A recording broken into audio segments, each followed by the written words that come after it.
Que signifie avoir la liberté en moi? 11 août 2020. Parole de Yahushua, délivrée à sa scribe Barbara, traduite et lue par Justine. Ma fille, écris mes paroles pour ceux qui ont des oreilles pour entendre. Répondez à cette question, mes enfants. Qu'est-ce que cela signifie d'être libre en moi? Comprenez-vous qu'en me recevant dans votre cœur, vous devenez libre, libre de la malédiction du péché et de la mort? S'il vous plaît, écoutez attentivement, mes amours. Je le répète, libre de la malédiction du péché et de la mort. Une fois que vous me recevez dans votre cœur, mes enfants, vous êtes scellés, scellés dans ma rédemption. Pas juste pour un temps limité, pas de façon temporaire, mais pour l'éternité. Pas parce que vous accomplissez ou laissez inachevé, mais simplement en croyant en moi. Ma mort sur la croix a payé la peine pour le péché du monde. Ma mort et ma résurrection, lorsque vous les recevez dans leur plénitude, deviennent votre victoire personnelle en moi.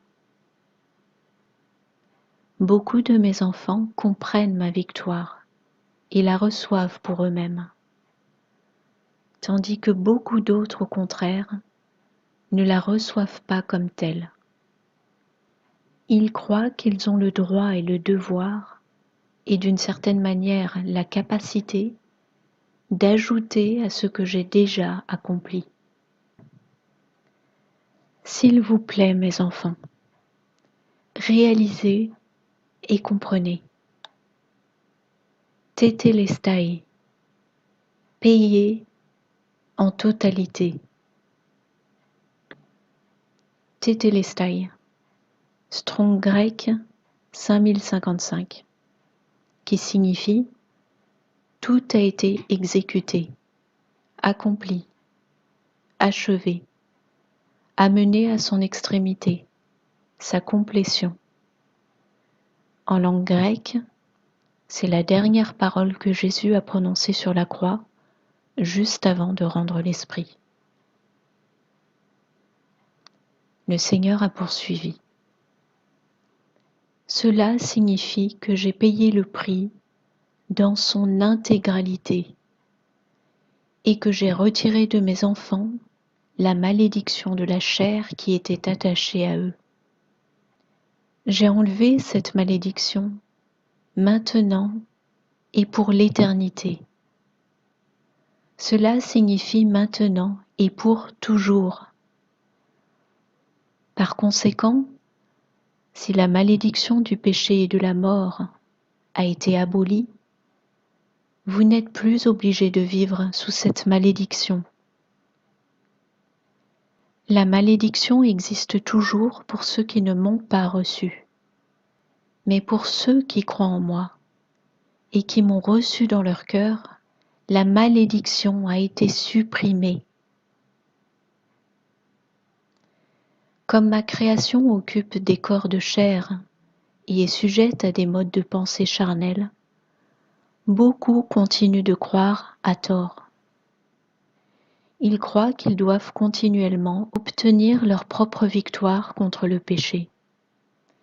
Et ils tentent d'accomplir l'auto-justification, leur propre rachat, et la vie de droiture en comptant sur leur propre force. Ils ne voient pas que la malédiction placée sur eux a été enlevée une fois pour toutes, pour tous ceux qui m'ont reçu. Ils essaient de marcher dans leur propre vertu, qui, pour moi, n'est qu'un chiffon sale.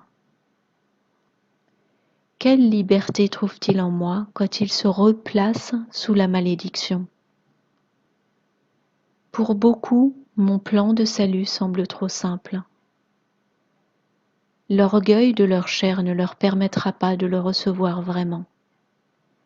Ils continuent à marcher dans la croyance qu'ils peuvent ajouter à mon œuvre achevée. Ils croient ce que l'esprit charnel dit. Ils croient qu'il y a un moyen de se démontrer digne. Or ce n'est pas le cas. Ils froncent les sourcils après les autres et viennent leur reprocher d'être faibles, alors qu'en réalité, ils ne possèdent pas la foi pour croire tétélestai.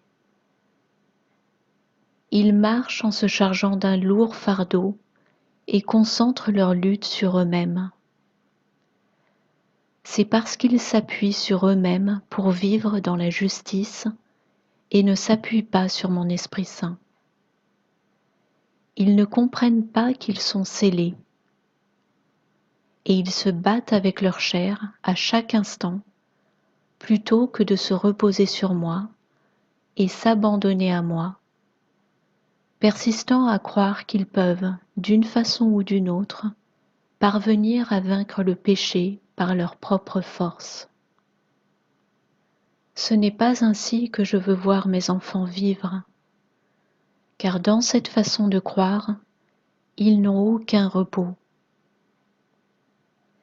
Permettez que ceci soit vrai dans votre cœur, mes amours. Mon joug est facile et mon fardeau est léger. Que cela soit aussi vrai dans votre cœur.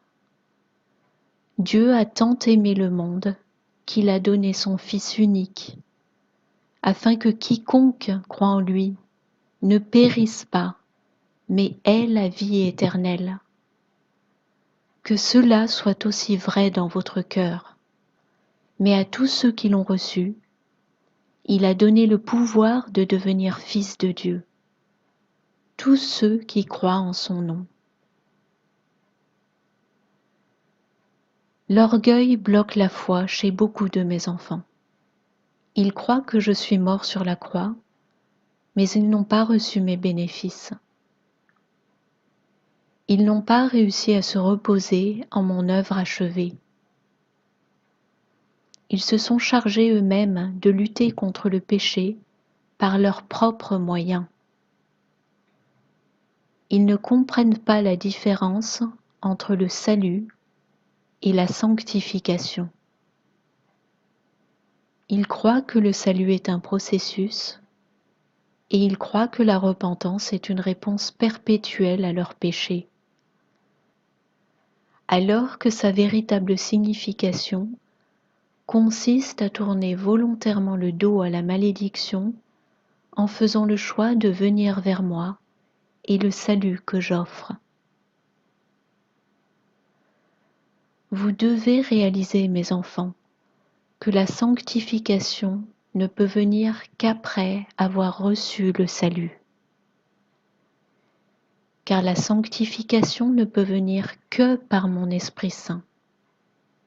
Et mon Esprit Saint ne vient vivre dans votre cœur que lorsque vous recevez mon salut. Vous ne recevez le salut qu'une seule fois. Lorsque vous le recevez, vous êtes scellés. La sanctification prend toute une vie entière à apprendre qui je suis. La sanctification vient par la relation avec moi. Le salut vient au moment où nous nous rencontrons. Le salut est un cadeau, un don gratuit. La sanctification exige l'abandon de votre chair, l'abandon de vous-même et l'abandon de votre cœur. La sanctification n'est pas une bataille, c'est une aventure pour devenir tout ce que j'ai créé pour vous. c'est une métamorphose non instantanée. Car vous devez permettre à mon Esprit Saint de vous changer de l'intérieur. Il faut de la force et du courage pour s'abandonner, mes enfants. Il faut de la foi pour passer de votre salut à la sanctification. Il faut de la foi pour mettre sa confiance en moi et enlever la foi que l'on a en soi-même. Pourtant, c'est la seule façon dont la sanctification peut se produire. Vous ne vous sanctifiez pas vous-même, car la sanctification vient uniquement de mon Esprit Saint. Le salut se produit au moment où vous recevez mon don gratuit. La sanctification sera le résultat de la réception du don pour ceux qui s'y soumettent. Cela ajoute à ma gloire lorsque vous recevez ma vérité.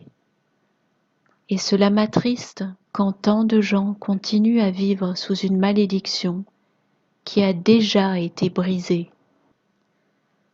Cela m'afflige de voir mes enfants être enseignés et croire que le salut est quelque chose à accomplir et non à recevoir. Car c'est un don. Cela ne peut donc pas être acheté ou gagné par mérite. Je suis peinée de voir mes enfants souffrir à cause d'un manque d'abandon.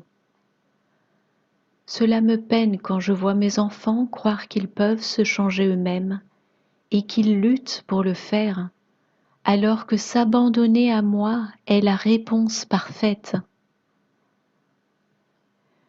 Cela me pèse de voir un manque de foi dans mon tétélestai, car cela impose à mes enfants des fardeaux inutiles. Cela me peine quand je vois tant de mes enfants se concentrer sur leurs propres péchés au lieu de se concentrer sur ma victoire.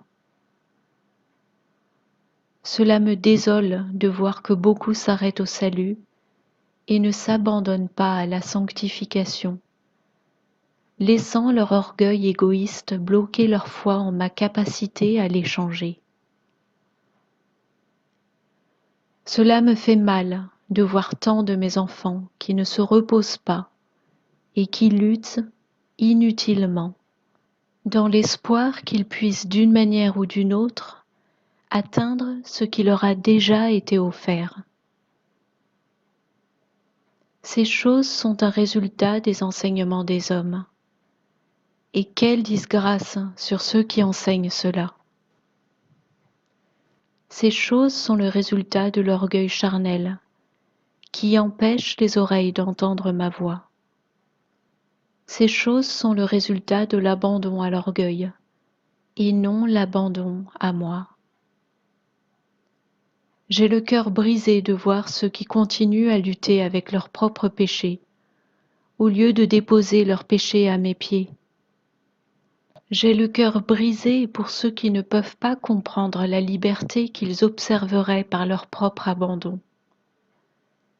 J'ai le cœur brisé pour ceux qui vivent sous le fardeau des œuvres de leur chair comme moyen de recevoir le salut. Car en croyant à ce mensonge, ils ne vont même pas recevoir ce qu'offre le salut. Mon bon fruit n'est produit que lorsqu'un de mes enfants reçoit le salut, recevant ainsi mon Esprit Saint en lui. C'est mon Esprit Saint qui produit mes bons fruits à travers mes enfants. Car rien ni personne ne produit de bons fruits, si ce n'est par moi. Rien de ce qui est produit par une chair maudite ne peut être saint. Ma paix ne sera trouvée dans votre cœur que lorsque vous vous rendrez. Ma paix ne sera trouvée dans votre cœur que lorsque vous vous abandonnerez complètement et que je serai tout ce qui y restera. À ce stade du message, le Seigneur a demandé à Barbara d'écrire et insérer ici les versets suivants. Colossiens 3, 15. et que la paix de Christ à laquelle vous avez été appelés pour former un seul corps règne dans vos cœurs, et soyez reconnaissants. Jean 6, 35. Jésus leur dit: Je suis le pain de vie. Celui qui vient à moi n'aura jamais faim, et celui qui croit en moi n'aura jamais soif. Actes 10, 43. Tous les prophètes rendent de lui le témoignage que quiconque croit en lui reçoit par son nom le pardon des péchés. Actes 16, 31. Paul et Silas répondirent: Crois au Seigneur Jésus, et tu seras sauvé, toi et ta famille. 1 Corinthiens 2, 14. Mais l'homme animal ne reçoit pas les choses de l'Esprit de Dieu, car elles sont une folie pour lui, et il ne peut les connaître, parce que c'est spirituellement qu'on en juge. 1 Jean 5, 13. Je vous ai écrit cela pour que vous sachiez que vous avez la vie éternelle, vous qui mettez votre foi dans le nom du Fils de Dieu. Le Seigneur a alors achevé son message par ces paroles. Je vous aime, mes enfants.